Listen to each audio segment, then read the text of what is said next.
خیبر پختونخوا کے سابق وزیر اعلیٰ پرویز خٹک صاحب نے الزامات کی ایک لمبی فہرست میڈیا کے ساتھ شیئر کی.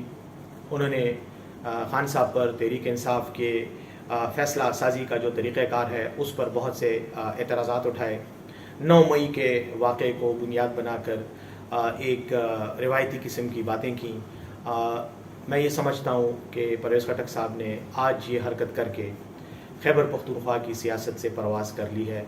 یعنی پرویز کی پرواز آج کا موضوع ہے، اور سب لوگ جو لوگ بھی سیاست سے دلچسپی رکھتے ہیں خاص طور پر اس صوبے میں، وہ پرویز خٹک صاحب کے ان الزامات کا مذاق بھی اڑا رہے ہیں اور ان پر یہ الزام بھی لگائے جا رہے ہیں کہ کیا یہ موقع مناسب تھا. اور پرویز خٹک کے بارے میں یہ کہنا چاہتا ہوں کہ انہوں نے آخری عمر میں اپنی سیاست کو خود ہی لات مار دی ہے، اپنی عزت کو خود ہی خاتمے میں لا دیا ہے.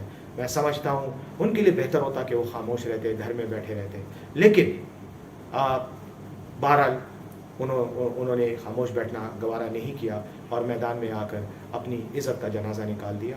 میں سمجھتا ہوں یہ صرف ان کی ذاتی بے عزتی ہی نہیں بلکہ سیاسی موت بھی ہے.